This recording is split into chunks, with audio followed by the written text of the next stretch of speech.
Russian interference in the election.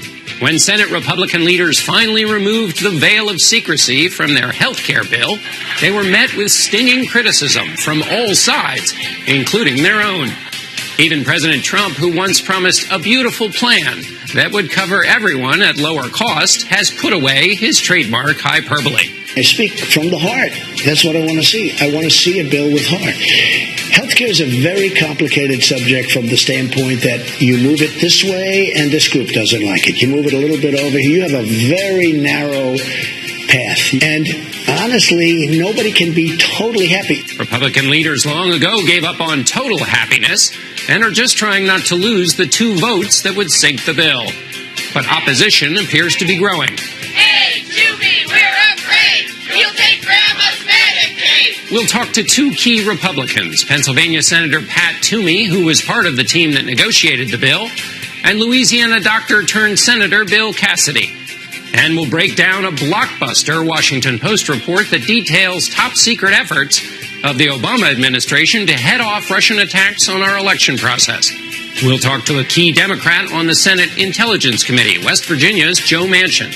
Plus, we'll take a closer look at what, if anything, can be done to stop the North Korean nuclear threat as the president of South Korea prepares to visit the U.S. We'll have plenty of political analysis and a final word on taping at the White House. It's all coming up on Face the Nation. Good morning and welcome to Face the Nation. I'm John Dickerson.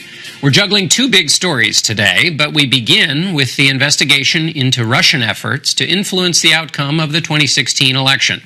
This week, Homeland Security officials told Congress that the Russians targeted voter databases in 21 states. And CBS News Justice correspondent Jeff Pegues has learned that nearly twice that showed evidence of a breach. The Washington Post this week came out with a bombshell investigation into the Obama administration's top-secret efforts to combat Russian attempts to influence the election, reporting that the administration knew as early as last August that Vladimir Putin had ordered the effort specifically to help defeat Hillary Clinton. The Obama team considered a number of responses, including a package of cyber bomb strikes that ultimately they did not use and left behind for the Trump administration. Yesterday, President Trump launched several tweets criticizing the Obama administration for inaction. He spoke about it in a Fox News interview. Well, I just heard today for the first time that Obama knew about Russia a long time before the election, and he did nothing about it. If he had the information, why didn't he do something about it? He should have done something about it. There's a lot to process. So we turn to CBS News senior national security contributor and former number 2 at the CIA, Michael Morell, plus Washington Post columnist David Ignatius, as well as his colleague Adam Antis, who was on the team that broke the Washington Post story. Adam, so let's start with you. Lay out this story for us. Well, the story opens with a dramatic scene, which is the delivery of this intelligence by courier to the White House. It comes with eyes-only instructions to be given to the president and 3 top advisors at that point. And in the package was intelligence from a high-level source of information that was deemed highly reliable by the CIA, describing directly Putin's order to carry out this operation and the goal of trying to help Trump and hurt Hillary Clinton. Once they read that, they were instructed to put it back in the envelope and tell the courier to take it back to Langley. That's just an example of, what was being given to the president at that point. This was a CIA assessment early. This was raw intelligence, and it wasn't good enough for Obama. He instructed the intelligence community to go out and see if they can validate what the CIA was picking up. And Michael Morell, the validation happened. I mean, give us a sense from your expertise.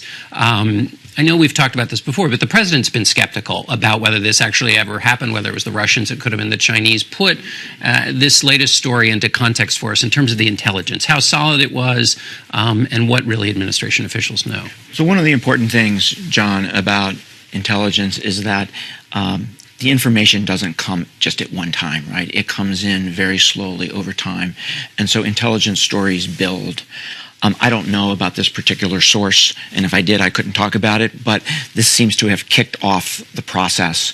And then more intelligence comes in over the months, and by the time you get into the fall, there's high confidence judgments across the intelligence community that Russia's trying to interfere in the election.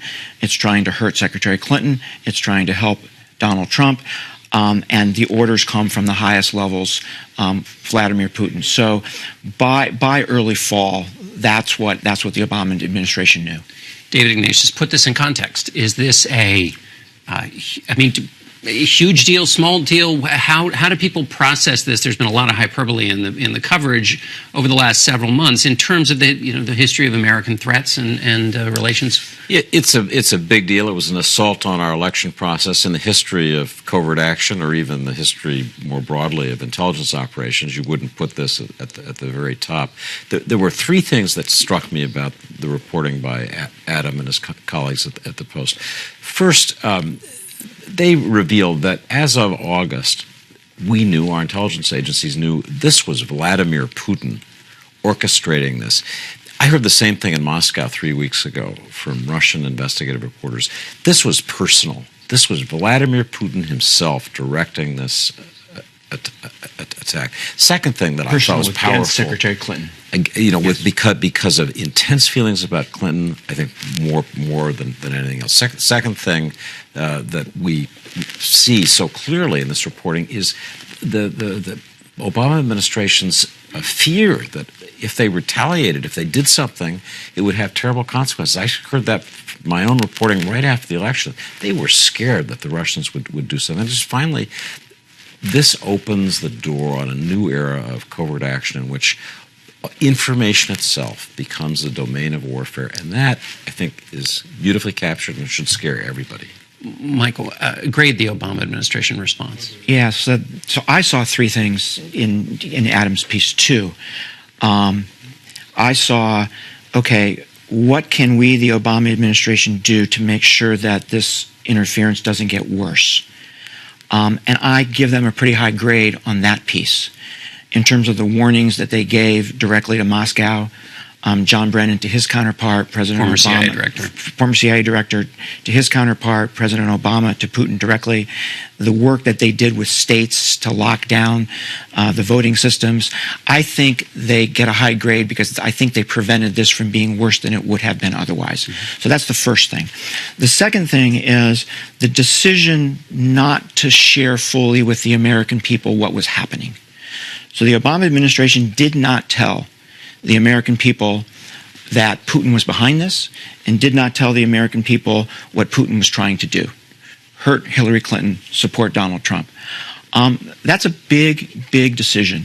The White House, I think, was exactly where David said they were, which is they didn't want to make this worse. But by not enter the playing field, they ceded it to Vladimir Putin. So I give them a C on that, and I think historians are going to debate this for a long time. The third issue is how to deter the Russians in the future from doing this again. Right. And here I think they failed miserably. I'd give them an F because the package they put together, the kicking the diplomats out, the intelligence officers out, closing down a couple of compounds, putting limited sanctions on, in no way was a slap on the wrist to Vladimir Putin. He sees it that way, will not deter him in the future. I think, the fear that, anything they did was going to be cast as partisan was amplified when Brennan went about meeting with the Gang of Eight, as it's known. When they met congressional leaders. Right. When he met with the Democrats, they were alarmed by the intelligence. When they met with Paul Ryan, the Speaker, he was also alarmed by the intelligence. But when they met with Senator McConnell, he was extremely skeptical. And he raised questions about the intelligence. He thought it was being politicized.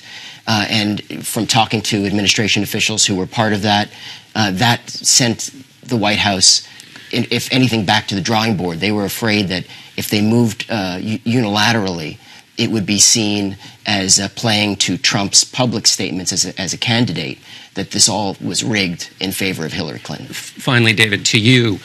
What now? President Trump is saying that the Obama administration choked. Well, that suggests he now believes it in a way he might not have before. Now it's in his plate. Give us a sense of the retaliation.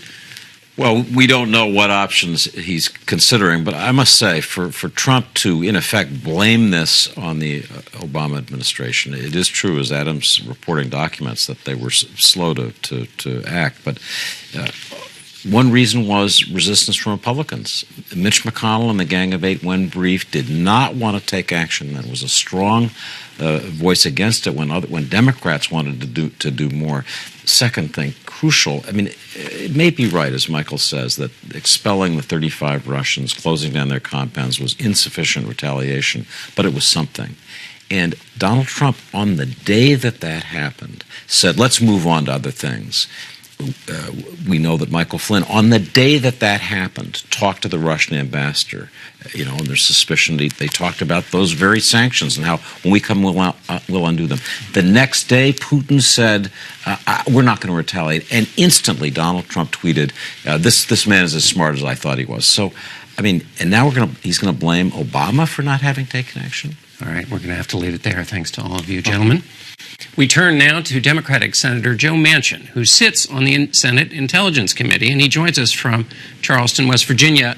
Senator, you've read the Washington Post. You've heard this discussion. Give the Obama administration your grade on how they handled this. Well, hindsight being 20/20, I guess we can grade it any way a person says politically.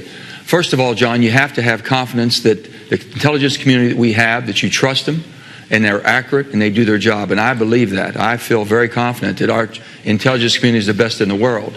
You have to spend some time with them to understand what they're doing, their job they're doing, and how well they're doing it. So if you don't have confidence in the intelligence community, if the Gang of Eight, which is a little higher level than what we on intelligence are getting briefed on, then there's a concern. There's a concern there. I don't have that concern. When they come and tell me something, whether it's the CIA, FBI, NSA, I take it as gospel truth because they're doing their job and they have cross-checked it before they give it to us. I've never detected 1 ounce of politicism. I can't tell one side or the other how they're favoring, if they're Democrats, Republicans, or whatever. So I don't know why there's so much skepticism, not believing what the intelligence community is telling you. I do, and I've found it to be extremely beneficial to me to make decisions with. And do you see the skepticism as you look at the administration? Do you see skepticism simply from the president, or do you see it from other members of the administration in terms of what we know now? Not necessarily, as Michael Morrell mentioned, the building of a case, but what now seems to be the case, what is now known in total about what the Russians tried to do? Well, what was known back in August, and once it was verified and cross-checked, should have been made public. It should have been made public, okay? That wasn't done. I can't second-guess that. But I know that when, at that time, President Obama and his administration took action, and they took action basically on December the 29th and closed down 2 compounds, threw out 35 diplomats, we knew there was a serious problem, and it was verified. So I just can't understand why we don't go forward and put more sanctions. We've done that. You know, we voted 97-2 to enforce more sanctions against Russia. 97-2. I've not seen that happen in any type of scenario in the Senate in a long time. So is that enough, Senator? Getting this done, and I think. You mean the sanctions? Yeah. Is that enough in response to this? Here, John, here's the thing. We've got oligarchs. There's certain people that benefit in the Russian sphere, if you will. The oligarchs who basically feed Putin, they've got to be hurt without hurting the people. The people are hurting bad enough in Russia, and they're very skeptical of what's going on, and all of the corruption goes on in Russia. Russia is not our ally. Russia is not our friend. And to treat Putin as an ally and a friend is wrong. I don't look at him as a friend. I don't look at Russia, and I'm very skeptical of what they're doing, their intentions. There are a lot of good people in Russia that don't have any say whatsoever, and they're starting to basically express their frustration and starting marching and hopefully getting their point across. So we've got to make sure that we put the hurt on the oligarchs, all the money, the way the money flows through Russia, and the people that benefit by it. All right, Senator Manchin, we're going to take a very quick break, but stay there. When we come back, we want to talk about the Republican health care bill that is scheduled for vote next week. Stay with us. Senate Majority Leader Mitch McConnell says he'll bring the Senate Republican health care bill to the floor this week, just days after it was unveiled. The bill would end the individual mandate to buy health insurance and would reduce and eventually eliminate federal funding for the Obamacare Medicaid expansion, leaving it up to states to fill in that gap.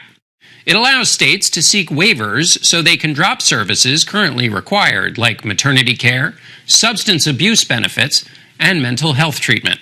It repeals taxes put in place to pay for Obamacare and also rolls back some tax credits currently given to help individuals buy insurance. Republicans need 51 votes to pass the bill, or 50 if Vice President Mike Pence casts the tie-breaking vote. But 5 GOP senators say they can't vote for the bill in its current form, which is more than enough to kill it. Kentucky's Rand Paul summed up one side of the GOP opposition. I just didn't run on Obamacare Light. While Nevada's Dean Heller voiced another. I cannot support a piece of legislation that takes insurance away from tens of millions of Americans and hundreds of thousands of Nevadans. That means Leader McConnell is going to have to find a way to change the bill to attract more votes from conservative members without losing too many moderates. Senator Manchin, I want to get your response just first to the bill and whether you think there's anything you can do to improve it. Oh, John, there's a lot that can be done to improve it, and we've identified, let's sit down, but we can't even get in the room.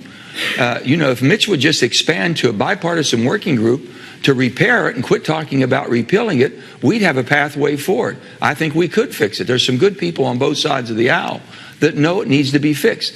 There is not one person in West Virginia that's not been touched by the bill that was sent by the House, which was horrible, and the bill they have now, which makes it even worse. So I've said, work with me, don't work against this. They've proven they're going to need Democrats to pass this. And if Mitch doesn't have the votes, call off this bill right now and let's sit down and start working toward repairing the basic concept of what we have in the Affordable Care Act. We're willing to do that, John. Let me ask you specifically, Senator, though, on this bill and the theory that perhaps Senator McConnell is not likely to call the whole thing off, what in it do you think it needs improvement, and is there any chance that it could be improved? Well, sure. First of all, the private market, John. You can't force people to buy a product, and then if they don't buy it, you fine them. And I knew that was a mistake from the get-go. I wasn't there in 2010 when they passed it. They did go through an orderly process. Everybody had input. At the end of the day, not one Republican voted for it. There should have been a way for us to sit down and say major pieces of policy such as this, and that's the reason for the purpose of the Senate having 60 votes for cloture, is to get bipartisan buy-in. Now they're going to get rid of it with not one Democrat. And John, if they don't have me sitting down, someone who's in the middle, who wants to work with them to get good policy, they're in serious problems. The private sector needs to be fixed. The product and the market need to match up. John, they expanded 20. Go ahead. I'm sorry. Has the White House reached out to you at all in this process, or Senator McConnell? No, not yet. No, some of my colleagues have. Susan Collins and I have been speaking about it. Bill Cassidy and I've spoke about it. And I've told him, I said, if you can take repeal off the table, sit down and talk about repair and fixing what we have and how to make it better, I'm in with you. And I said, we'll get more Democrats that'll sit down. And Chuck Schumer says, if we can get a repair organization or repair group sitting down, that's fine. So we're not hindered from our side whatsoever, but this is about our country, and it's about, you have to have a policy that gets your people healthier, gets them in a productive workforce, if you will, and we're going to do that by intervening. We've given 20 million people health care without one word of instructions. The people in West Virginia, the only health care they had before, the 175,000, John, was they had to go to the emergency room. Well, if you gave them now a health care card, and they're still practicing the same procedures they did before, they're using it at the highest cost. Can we help them be more and better as far as in tune to how to use it, better educated on how to use it? I'm sure there's energies, but not just throwing them off. Why does it have to be so mean-spirited? Why can't there be some compassion, saying, listen, here's how you can keep it. Here's how you're going to use your health care. It's going to make you a better person. It's going to give you opportunities. That's what we should be doing. Okay, Senator, we're going to have to leave it there, and we'll be back with 2 Senate Republicans to get their thoughts about the bill. Pass.com. We're joined now by Republican Senator Pat Toomey, who is in Bethlehem, Pennsylvania, and Louisiana's Bill Cassidy, who is in New York this morning. Senator Toomey, I want to start with you. There seem to be 2 criticisms of the bill. We just heard Senator Manchin from the Democratic side, but on the Republican side, there are 2 criticisms: that too much of Obamacare is left in place, and then criticism from, say, Senator Heller, which is that these Medicaid cuts are too big. How do those get solved? Yeah, listen, it's going to be a challenge, but I have to strongly disagree with the characterization that we're somehow ending the Medicaid expansion. In fact, quite the contrary. The Senate bill will codify and make permanent the Medicaid expansion. And in fact, we'll have the federal government pay the lion's share of the cost. Remember, Obamacare created a new category of eligibility. Working age, able-bodied adults with no dependents for the first time became eligible for Medicaid if their income is below 138% of the poverty level. We're going to continue that eligibility. No one loses coverage. What we are going to do gradually over 7 years is transition from the 90% federal share that Obamacare created and transition that to where the federal government is still paying a majority, but the states are kicking in their fair share, an amount equivalent to what they pay for all the other categories of eligibility. As far as some of my conservative friends who are concerned that the bill doesn't go far enough, I'm sympathetic about the kinds of reforms they would like to make to lower premiums through more market forces and greater freedom on the part of consumers.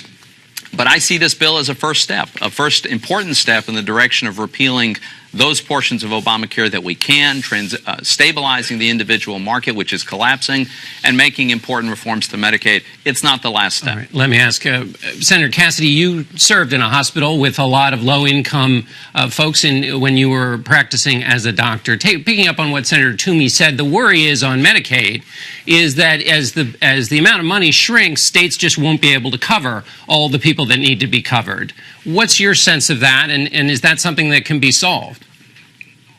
People will move off of the Medicaid expansion onto the private health insurance market, and that can be a good thing. It isn't so much whether we are spending lots of money on Medicaid, it's whether or not people are covered. Now, I have concerns about the bill, but let's acknowledge that as folks would move off Medicaid, they would go on private insurance, coverage would continue, and in some cases, that actually gives the patient more options for doctors that they can see than does Medicaid. So I think coverage could continue. Will you support this bill, Senator? Right now, I am undecided. There are things in this bill which adversely affect my state that are peculiar to my state. A couple other things I'm concerned about. But if those can be addressed, I will. And if they can't be addressed, I won't. So right now, I'm undecided. Senator Toomey, on this question of people moving off of Medicaid into the private market, the concern from critics is that moving them off into the private market puts them in a market where they will be unable, because the subsidies are going away or are lowered in this bill, or the tax credits are shrunk in this bill, and because the people basically will be into a private market where they can't afford either. If the premiums are low, the deductibles will be too high, or both, premiums high and deductibles are high. Yeah, John, obviously we've thought about that, and this bill provides very generous tax credits, considerably more generous than the House. They are more oriented towards lower income people, and those are the people who obviously need it. And I would also point out, I think it's important to note, the federal government spending on Medicaid is going to grow every year. It's never going to be cut. It's never going to shrink. It will eventually be growing at a slightly slower rate, and we need that in order to make the program viable and to deal with these massive deficits and the mounting debt that we have. All right, Senator Toomey and Senator Cassidy, we're going to be right back in a moment. We got a hard break here, so we'll take that break, and we'll be back with more on health care in a moment. And welcome back to Face the Nation. We're back with more from Pennsylvania Senator Pat Toomey and Louisiana Senator Bill Cassidy. Senator Cassidy, I want to start with you. In reporting on this and talking to Republicans, two things they really like in this bill are that it changes the Medicaid entitlement, something Republicans have been trying to do for a while to shrink costs, and it repeals a lot of the tax increases that are a part of Obamacare. How do those two big items make people healthier? First, Medicaid in its current form is not sustainable. If you look at even under the Affordable Care Act, the state's portion of the Medicaid expansion cannot be sustained. In my state, it'll be $310 million a year. In California, $2.2 billion a year just for the state's portion. Now, I worked in a public hospital for the uninsured and saw many Medicaid. Why was I seeing Medicaid at a hospital for the uninsured? Because states could not afford their match, pay doctors so poorly that patients could not go see a private physician. If we can put Medicaid on a sustainable path, where the state is receiving a certain amount of money and can budget for that, and then the state in turn gives it to managed care organizations, federal, state managed care, the patient will have certainty as to their access. I actually think that's better for patients. I think that can improve outcomes, and it's certainly better for the state and the federal taxpayer. Senator Toomey, you mentioned that there won't be cuts, that will just be the rate of growth that will be slowing on the specific question of Medicaid. But Governor John Kasich knows about budgeting. He was a former budget chairman of the House, so he knows about the difference between cuts and slowing the rate of growth. And he has said that in talking about this plan, that he worries that it cuts resources needed to help our most vulnerable. That's a Republican governor. Another Republican governor, Brian Sandoval, says these are our friends, these are our families, and these are our neighbors who he worries will get hurt as the rate of growth slows, because they just don't think that that will be able to cover future Medicaid participants. So they know the issues here. Why are they wrong? Well, Senator Kasich was very much in favor of this very approach when he was the chairman of the Budget Committee in the House. Look, I get that governors like having a lot of federal money come in and spent when they don't have to even raise it. But the reality is this is going to grow. This is going to grow for the permanent future. We're going to fund the lion's share of even this new population within Medicaid that most Republicans didn't support in the first place. But, you know, there's another fundamental aspect to this. What we're trying to do is free the states and free the marketplace to discover ever better ways to deliver services. There's wonderful innovation that's happening all across the country. In Pennsylvania, whether it's Independence Blue or Geisinger, you know, an insurer and a healthcare provider, they are finding great new ways to deliver ever better care at lower cost. But there are constraints on the ability of insurance companies and providers to do that. We want to diminish those constraints so that we can continue through a creative process, discover better ways to do this. And this legislation at least takes us in that direction. Senator Cassidy, 20 seconds. Majority Leader wants this done by July 4th. Why the rush?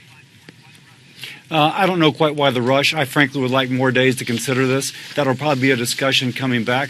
I think a few more days to consider would be helpful. Turn now to our politics panel. Amy Walter is the national editor of the Cook Political Report. Michael Duffy is deputy managing editor of Time magazine. Ben Domenech is the publisher of The Federalist. And Ed O'Keefe is a CBS News contributor and covers Congress for The Washington Post. Let's start with health care. We'll talk also about other news in the week. But, Ben, what's going to happen? Is this bill going to live in its current form, or pass in its current form, I should say? It's important to understand that this is not the bill. This is a bill. This is to get to the point where you have the bill. Getting to that conference is something that I think ultimately will be supported by a number of the senators who have come out with questions early on. This is, frankly, an insult to Kabuki. They could do a better job of this. This is a group of senators who really will be there at the end of the day. There are a couple meaning the critics. Meaning the critics. Right. So they're saying they're against it to get leverage room. They want to have a few things done. They want to have a few changes. It's important, though, I think, to step back and look at the picture of Obamacare here after it's been in existence for quite a while. The truth is that Obamacare failed to do what President Obama wanted it to do when it came to this middle portion of the private insurance market. It really did not lead to the kind of competitive exchanges that he wanted to see. What did succeed, and what you've been talking about with these senators this morning, is the Medicaid expansion. It added millions more people than the CBO estimated to a program that, frankly, was already strained in a number of different states. And fixing that fiscal problem is the key question when it comes to all of these issues. You know, you mentioned Governor Kasich. When Governor Kasich, pushed for the Medicaid expansion in Ohio, he ended up having to throw 34,000 disabled people off of the program because it incentivized adding these working, able-bodied adults over people who actually were in the system who had disabilities or had other dependents. So getting that fix right is the key argument internally, I think. And I expect the Republican bill will end up being even more generous than it currently is. And what's your sense of it? I think the fact that you see Senator Cassidy and others this morning saying let's not necessarily do it this week. Don't be surprised then if maybe McConnell is convinced to wait one more week, allow things to percolate a little more, because trying to get it done by Saturday morning at this point, that'd be a really ugly rush job. But Ben is correct, and I think people need to remember this. This bill, more than any other this year, has gone through more verses of the Schoolhouse Rock song on how bills become law than others. They skipped the committee verses. But the fact that this thing is still in play, still being negotiated, and if passed, will go into a broader negotiation with the House is important. And this is by no means over. You're going to see this week all sorts of proposals to tweak this, either to favor people like those that are holding out, Ted Cruz and Mike Lee, but also potentially some changes, including restoring the funding for Planned Parenthood, which would spark a pretty uncomfortable vote potentially on the floor of the Senate. Amy, the longer this is alive, though, the theory goes, the longer it's out in the public, right. the more potentially politically problematic it becomes. And it already has been. I mean, I think there's another piece of this, which is there's the policy piece, there's the whether it's going to pass piece, and then there is the how do Republicans actually sell this out on the campaign trail and, of course, to their constituents. And what we've seen in this time when it's been in this legislative purgatory between when the House passed it till now, support for this bill has actually gone down, even among Republicans. Democrats know quite well what happens when the other side defines your bill and you don't. In 2010, there were 420,000 ads run during the 2010 campaign that mentioned Obamacare, the Affordable Care Act. 380,000 of those ads were negative. And Democrats have now spent the last 5 years trying to make actually, I think they haven't effectively made the case for Obamacare, as well as they're doing it right now as a defense of it rather than a promotion of it. So can Republicans promote this bill, I think, is going to be very important once they actually pass it. Democrats didn't do a particularly good job of it. Will Republicans do a better job? And Michael, give me your thoughts, but also what role does the president play? Does he come on stage? Does he stay off? Or does he just work the phone? I think most people on the Hill would prefer he stay off at the moment. I think another thing to point out about what happens next is Ben talked about a kabuki to give people cover for bargaining for more time or more money or whatever it is they want. But the kabuki mostly serves the two great big pieces of Republican orthodoxy at the center of this measure, which is a massive $1 trillion tax cut, mostly on high wealth individuals over the next 10 years. But that happens pretty quickly. And the second is this, for the first time really in 23 years, a reduction in a federal entitlement program. That admittedly was only put into place in 2010 with ACA, but this is going to reduce the number of people who get essentially federal payments by 10, 20, we're not sure, some number of tens of millions of people. That hasn't happened by a Congress since welfare reform. Normally that's political suicide, but I don't think any of us would think that we live in normal political times. Ben, Senator Toomey said, well, it's going to slow the rate of growth, but there are no cuts. But the Congressional Budget Office has said that of the 23 million who will lose coverage, that 14 or so will come from Medicaid. They will give another score this week, which will undoubtedly put a number on people losing coverage. So who wins in that debate? Somebody who's saying, suggesting essentially this is going to be as it is, and then CBO who's saying all these people are going to lose coverage. One of the things that I have been skeptical about as it comes to this approach is not an ideological bit of skepticism, but just a practical one. This is a massive undertaking. Reforming something that affects the lives of so many different millions of Americans in a very direct way can always have unexpected consequences. President Obama certainly saw that with his bill, and HHS had to work very hard under Kathleen Sebelius to try to mitigate a lot of those different changes that happened. I think you're going to see the same thing happen here. This is a dog's breakfast of the bill. There's all sorts of different things thrown in there that senators have problems with, have issues with.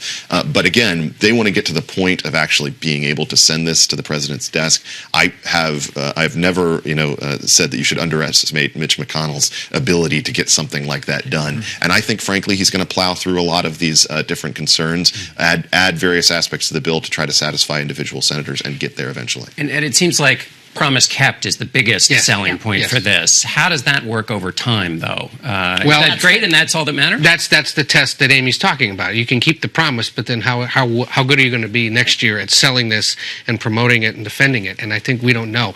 But I agree with Ben that I think the big test right now is Mitch McConnell really has never had to steer, I've said this before, has never had to steer a significant piece of legislation like this through the Senate in these times of, social media pressure and the polarization of politics. If he can get this through, it bodes well, I think, for his tax reform debate that he really wants to have, but he's got a lot of other tricky things coming this fall. He's got to do a budget. He's got to reauthorize a bunch of other federal programs. If this goes south, it's going to be very difficult for him, I think, to hold together his Republicans, especially when the president is still as unpopular as he is, and as some of these Democratic attacks are working. The other thing, and I had some Senate Republican folks point this out, and I think that it's a fair point. What they're doing is a lighter, more diet version of what the House did. What's being polled right now is the House bill. Right. We haven't seen a poll yet on the changes that are made here. We may not see that for another few weeks to get a real sense of the changes. So they point out we haven't even really started to explain what's in our bill yet, since it only just came out. And I suspect the numbers may change, especially among Republicans, as this negotiation continues. Do you want to jump in there? Go ahead. Let's talk quickly about the race in the 6th District of Georgia, because what we're talking about here is how this plays out politically. Everybody was watching that race to see if it was a harbinger of 2018. Give us your takeaway now that it has happened. The Democrat lost, the Republican won. What does it mean? Right. What does it all mean? One race, 18 months out from an election. Of course, it's going to tell us everything that we need to know. There's a little something for each party to like and to be scared about. For Republicans, they won in a district, the Republican candidate won in a district that Donald Trump barely carried. That's good news for them because there are only 23 seats right now that Republicans hold that Donald Trump did not win. Guess what? They have a 24-seat majority. If they lose all of those, they still have a 1-seat majority. The bad news is when you look at not just Georgia 6, but all the other special elections that have taken place, all in very Republican districts, Democrats have been outperforming their generic performance by about 7 points. If they did that, if Democrats outperformed what they normally get, they would win 80 seats. Right? So there's somewhere that this is going to meet in the middle. And this is where the issue, like healthcare, is going to play. We don't know how that issue is going to play out. It didn't really play here. Once there's a bill, or quite frankly, even if there's not, Republicans control Washington. Obamacare is an issue. They either fix it or they don't, but it's now theirs and they own it. Michael, it seemed there was a moment where people were asking about Nancy Pelosi and was she the leader that the Democrats want? And the people said the knives are out for Nancy Pelosi. But at the end, it seemed like it was the butter knives were out for Nancy Pelosi. She's not going anywhere. No, she would probably say they were butter knives too. The most important thing I think about this race is that something like $50 million at least was spent on a House race. That's a record by half. Again, I think the nearest one was 24. So this is $200 per vote, which is really quite an astonishing number given what even in our campaign finance system. It can't be sustained. But I think the other things that were happening is that the Republican interest groups unified around the idea of hanging Nancy Pelosi around John Ossoff's neck. Like rarely has she been hung before. They called him, as they have for 25 years, a San Francisco-style liberal, and they worked together in ways they typically don't, which suggests Republicans are a little more cohesive as well. And I would say that's all they have. That's right. One other thing that's worth noting, even in the case of little things I saw, the U.S. Chamber of Commerce got local chambers of commerce in the district to work with their members and get their employees to get active in the polls. So there's a level of grassroots involvement in this race. But there are two key things about this race that we need to keep in mind. First, this race was truly nationalized in a way that I think negatively affected the Democrats in it. The amount of money that was flowing in from California, the national attention that it received, actually worked against them in this race. You saw how close the race was in South Carolina, which had none of that national attention, but where the Democrat significantly overperformed.